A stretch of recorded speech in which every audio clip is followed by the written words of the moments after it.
Soy estudiante de la Universidad Abierta y a Distancia UNAD, Escuela de Ciencias Sociales, Artes y Humanidades EXAP.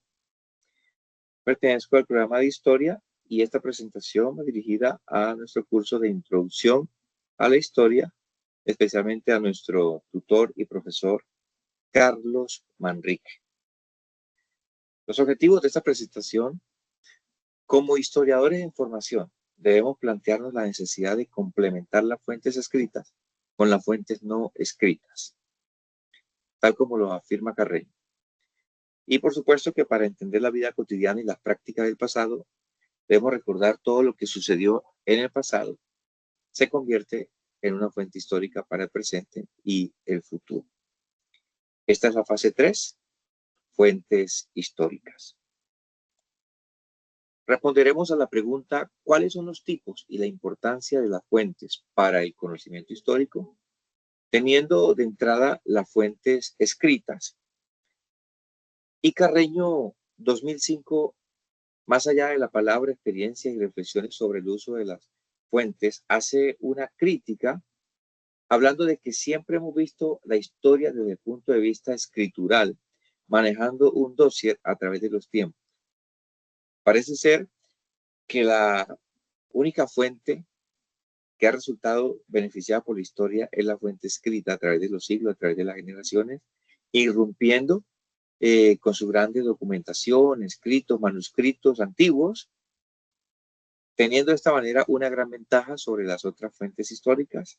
Desde luego que es muy importante esta fuente escrita, según lo habla Pons, y resalta estas fuentes históricas, hablando de los archivos, de las bibliotecas y de los documentos antiguos, pero también hablando del riesgo en el cual está al ser cambiada por otros formatos. Es importante, ¿por qué? Porque nos permite transmitir los hechos y testimonios del pasado.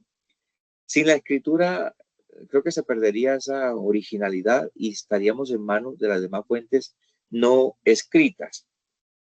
Nos ayuda a conservar incluso manuscritos originales y nos revelan valores sociales de las sociedades pasadas. Es una fuente verificable, nos ayuda a mirar y analizar los autores, las fechas y el propósito por el cual se escribió, y el protagonista, esa audiencia original del cual se escribió cierto artículo o manuscritos. Otra fuente histórica súper importante para todo historiador es el cine como fuente histórica. La Guarda, 2006, el cine como fuente y escritura de la historia, nos habla y profundiza en cómo el cine interpreta el pasado, centrándose en la función historiográfica y en la relación entre la memoria y la representación y el discurso histórico. Sostiene que el cine realiza una operación historiográfica en la medida que organiza temporalidades, selecciona hechos, construye protagonistas y articula una interpretación del pasado. ¿Por qué es importante el cine? Porque permite acercar a los estudiantes al pasado de forma emocional y reflexiva, pero advierte que es necesario un enfoque crítico. El espectador debe aprender a leer el lenguaje cinematográfico para no confundir representación con realidad. Generalmente cuando vemos una película, tomamos como real lo que estamos viendo, sin entender de que es una representación. Y es ahí donde el cine nos empuja más hacia la parte emocional que hacia la parte razonable. Y es ahí donde nosotros como historiadores debemos, en formación, debemos tener cuidado de no caer en esa subjetividad, aplicando la razón para hacer un buen juicio crítico del cine como fuente histórica.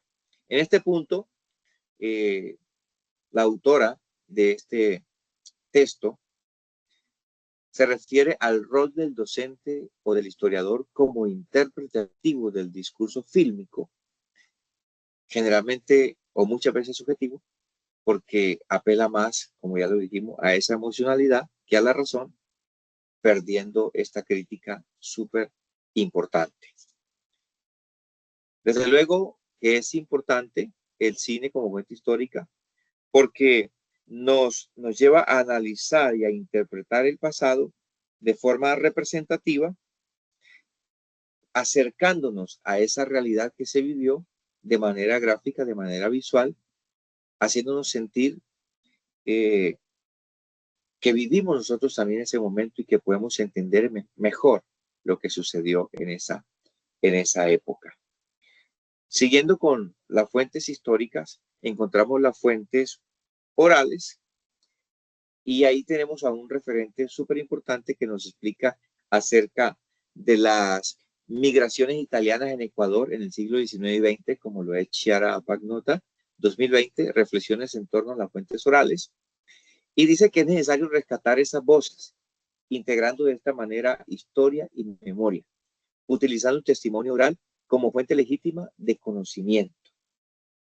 Ahora, Chiara Pagnotta explica que las fuentes orales permiten acceder a dimensiones también subjetivas de la experiencia migratoria que involucra emociones, afectos, imaginarios, vínculos familiares y comunitarios. Lo que hemos tenido la oportunidad de recibir una tradición oral y sentarnos alrededor de una persona ya adulta, de un adulto mayor, es emocionante escucharle narrar historias, generalmente ya del siglo XX, y eso lo llena uno de deseo, de pasión, de mucha emoción, también impregnarle un toque de ficción o, o de fantasía. Así que la historia oral puede ser muchas veces subjetiva, pero no por esto deja de ser importante. Eh, las fuentes orales son importantes porque recuperan la voz o las voces de aquellas personas y comunidades que no siempre aparecen en los documentos escritos. Las fuentes orales nos pueden ayudar a corregir y completar las fuentes escritas. También muchas veces a cuestionar esos documentos escritos. Muchas veces los documentos escritos abarcan lo generalizado, lo vasto de la historia de una ciudad, de un departamento, de un país, de un continente o quizás del mundo entero. Pero se pierde ese detalle, ¿no? Como que ese deseo, esa relevancia de qué pasó en ese evento con ciertas familias, con ciertas personas, cómo lo vivieron. Si habláramos de la pandemia, a grandes rasgos, hay una historia general que, que cada país, cada ciudad, cada continente, en fin, tienen su historia por contar. Pero que si vamos a cada familia, cada hogar vivió de diferente forma esta pandemia. Y si escuchamos esas fuentes orales, nos vamos a enriquecer más por esa particularidad, por esa singularidad que nos pueden brindar esas fuentes orales. Así que ahí hay mucho detalle y son muy importantes porque nos ayudan a complementar las fuentes escritas o muchas veces a cuestionar o a corregir. Muy bien, siguiendo adelante, encontramos también las fuentes materiales. Martínez Carreño 2005 también nos habla de esas fuentes materiales. Dice que propone una metodología integral incluyendo la observación directa de objetos, análisis contextual, que es súper importante, haciendo una triangulación con las fuentes escritas. Las fuentes no escritas, como las fuentes materiales, triangulando con las fuentes escritas. Muchas veces las fuentes materiales se separa de la fuente escrita y nos lleva a entender muchas cosas del pasado a través de objetos físicos, materiales, utilizados por las personas en el pasado, como floreros, como platos, como herramientas de trabajo, como viviendas, como monedas, como restos arqueológicos encontrados, que nos llevan a investigar y a descubrir cada uno de estos objetos materiales, cómo era su forma de vida. Pudiera ser social, pudiera ser familiar, pudiera ser económica, pudiera ser religioso o moral, en fin, nos podemos enriquecer mucho de estas fuentes materiales y también encontramos las fuentes para la historia como la museografía, visitar un museo es supremamente importante y enriquecedor porque nos habla de preservar esas fuentes materiales y visuales para las generaciones futuras y crear esos espacios donde la memoria individual puede interactuar con eh, con la memoria colectiva. Pero también encontramos la iconografía. La iconografía es todas esas imágenes, cuadros, fotografías, anuncios publicitarios. Y estas iconografías nos ayudan a entender cómo una sociedad se representaba a sí misma y muestran los valores de esa sociedad, pero también nos muestra la religión de esa sociedad, los símbolos, cómo se identificaban ellos, cuál era su identidad, cuáles eran sus ideologías. Así que si comenzamos a agrupar todas estas fuentes históricas, vamos a tener un estudio integral sin dejar de pronto esquinas rotas o caer en vacíos históricos o malas interpretaciones. Para seguir avanzando, encontramos las fuentes digitales y ahí está Pons 2011 en su texto Guardar cómo, o en su estudio Guardar cómo, la historia y las fuentes digitales, que nos ayudan a entender cómo en la última década, sobre todo, estas fuentes digitales han crecido, la tecnología ha aumentado, y Pons plantea que la historia digital no es solo un añadido tecnológico, sino que implica reflexionar sobre la constante transformación de la historia.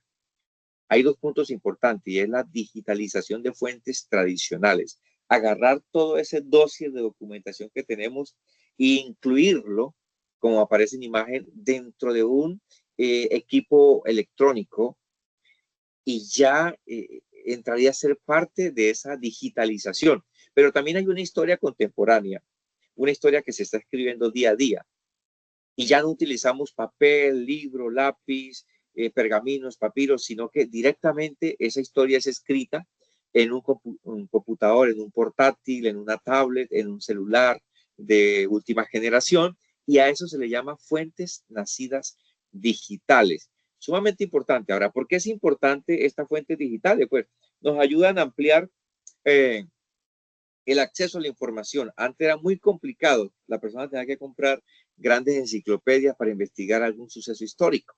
Ahora no, cualquier persona con acceso a Internet tiene toda la documentación que necesite y la historia habida y por haber en el mundo. Eso es importante. Nos ayuda también a conservar el patrimonio histórico. Anteriormente se perdían archivos por mal cuidado, por humedades, por incendios, por robos. Ahora no, ahora es fácil guardar en un equipo electrónico tecnológico muchísima información en una sola memoria USB o en la nube o en el Drive.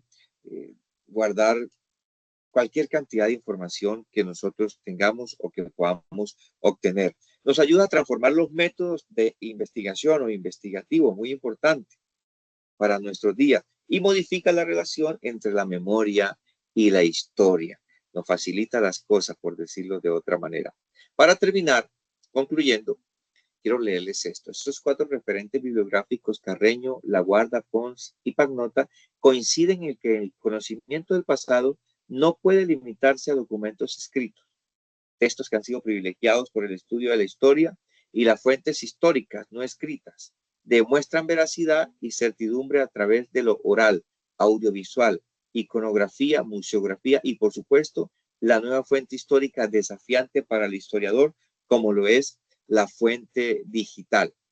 No es un divorcio entre las fuentes escritas y no escritas. Es un llamado al complemento, a la ayuda idónea para tener un contexto amplio que no nos permita caer en vacíos históricos, mucho menos en la sobreinterpretación o en la subinterpretación o herejías del evento histórico mismo estudiado.